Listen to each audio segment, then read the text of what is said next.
Check it out, man. Live from the A, it's your boy Don Cannon, the legend. They also know me as the #1 co-signer. You know what it is, man. HipHopWire.com. I'm in the building. Stay tuned.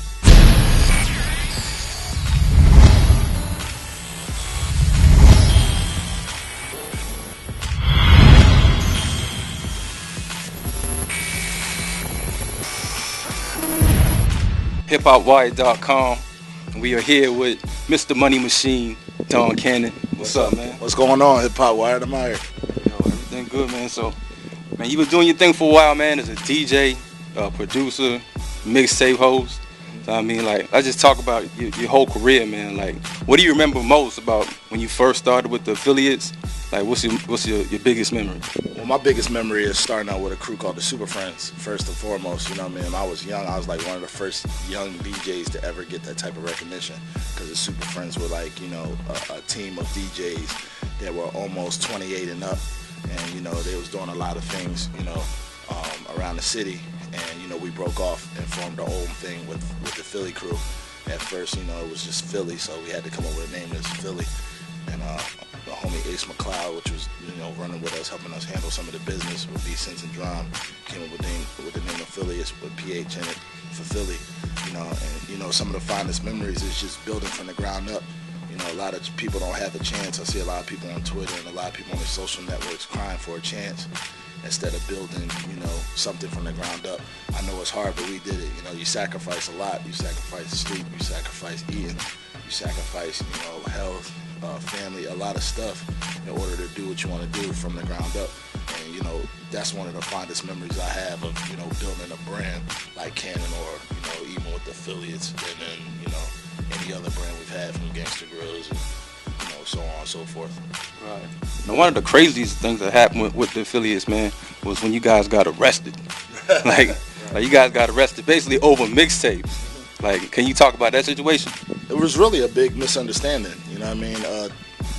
On that caliber level, nobody's seen mixtapes done.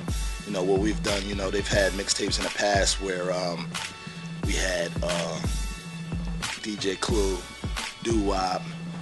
Down here they had Funky Darryl James, you had DJ Jelly, and the whole Oop Camp.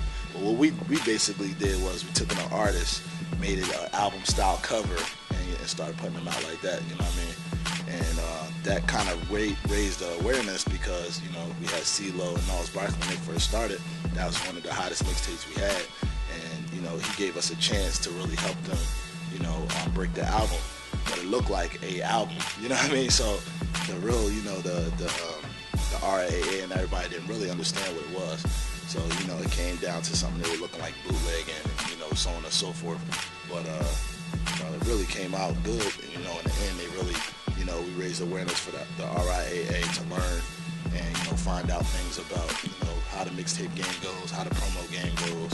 You know, still people that's in there, you know, tantalizing with it, making it seem bad, but for the most part, it's a good promotional tool. Right. So how do you view the mixtape game now compared to around the time that actually happened? Or what's the difference now?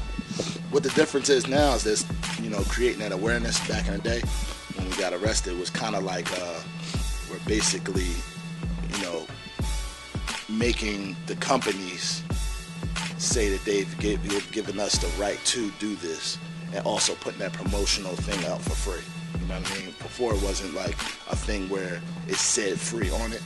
Now it's free, and then it's changed because it's all digital now.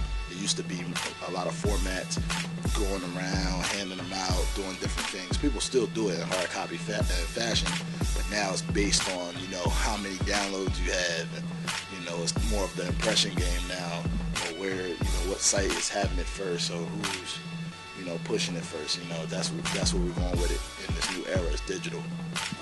Yeah, you mentioned change, man. So I mean, things definitely changed with the mixtapes, and things also they changed with you too. Yes, you left the Aphilliates not too long, maybe like a year or two after that happened. What was the main reason that you left the Aphilliates? Well, the main reason was nothing of a sort of, you know, basically just seeing not eye to eye. You know what I mean? When you have business partners, it's hard because everybody came from different places. They have different visions. But to start a company and collectively put things together, it's kind of hard to keep that because everybody wants to take it in which way. And if we don't agree on certain things, then there's no basic vision and no centerpiece for that company. So that's basically what happened. You know, a lot of tension brewed from, you know, the raid, and, you know, a lot of tension brewed from, you know, everybody trying to, you know, take what they did as an individual and make it happen. You know what I mean? You know, as far as me, I was producing, and Drum was doing radio, and Sense was doing his thing in different marketing aspects. So it was kind of like, you know, I had to really, really step out and say, okay, since I was little, my main focus as an individual is to be this, this, and this. Am I getting that from this crew? You know what I mean? And I didn't get it, you know what I mean, at first, because I'm like, I'm getting where I'm supposed to be going, but how I seen and viewed myself wasn't really something that I was getting the direction of. So basically what I did was I separated myself, you know what I mean? And it also caused tension, but, you know, later down the road, we sat down, we talked about it. Really wasn't no tension, you know what I mean? Because we've been friends for over 10, 11 years. And, you know, to sacrifice something over business, that's something you don't do, because our family know each other. You know, we've known each other, like I said, 10 or more years. You know what I'm saying? So, you know, after that was squashed, and, you know, I just moved on, you know. Drum moved on and doing his thing, and Sense moved on and do his thing. Everybody's just doing what we was based to do individually since we were younger. And I basically taken the visions, and if it comes back together and brings, then cool. All right. So you guys you don't have a business relationship right now, but how's your personal relationship between the rest of the crew? Actually, we have business and personal. Like, business now is a better way, because before, when we used to do business, a lot of things came off too personal. You didn't want to do something because, you know what I mean? And it's sometimes you bend your rules when it gets personal in this friendship. So now we know how to separate it, but it took all that to learn. Now we're like, okay, yeah, we're going to do this mixtape together. We're going to go and do this show together. We're going to get money together. We understand how we're doing it as each individual sole proprietor and businessman. You know what I mean? And the same thing with the personal relationship. We act as personal. We don't let all the business in, and we don't do anything that has anything to do with, you know, business, because that leads into a personal relationship where we might start arguing. We just keep it family. I see his kids, you know what I mean? We might go out, I may see Sense, we might party in the club, we might have, you know, a drink, or, you know, so on and so forth. And now it's real like that now. Like, we're grown people. All right. Now, streets talk, man, is not something that I felt or said, but basically what people were saying, that a lot of Dark Man was like the main cause for a lot of the tension that was going on in between the crew. And actually, you know, the crew actually broke ties from him too. Right. Can you speak on that? Is that true? Any truth to that? Yeah, to be honest, it is a truth, because, you know, we built a company with 3 people. You know, it was a 3-headed monster. When that came in, it kind of like, that was something that came afterwards. And, you know, that was something that I didn't feel, you know, later on they didn't feel, because when you have a company, you have to bring in somebody to help us build this company that we already built. No, we just need to add components. And once we added that, it kind of tried to take over the company and take over our vision and do things that we weren't wanting to do. You know what I mean? And things that, you know, that seemed unreal, you know what I mean, to people. Like, there's no reason as DJs or producers we should have good, clean blood out in the street. Like, you know what I mean? Not even on, you know, street level, on music level, we should be good.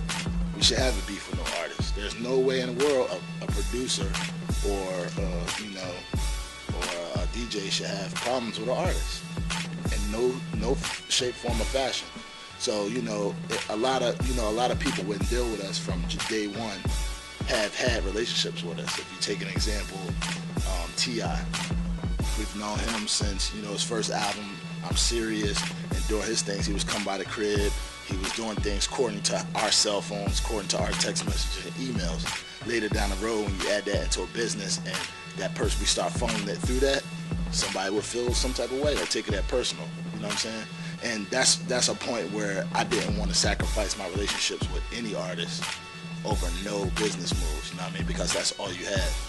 Your clientele. And if you don't have clientele, you don't have business. Check it out, man. Live from the A, it's your boy Don Cannon, the legend. They also know me as the #1 co-signer. You know what it is, man. HipHopWire.com. I'm in the building. Stay tuned.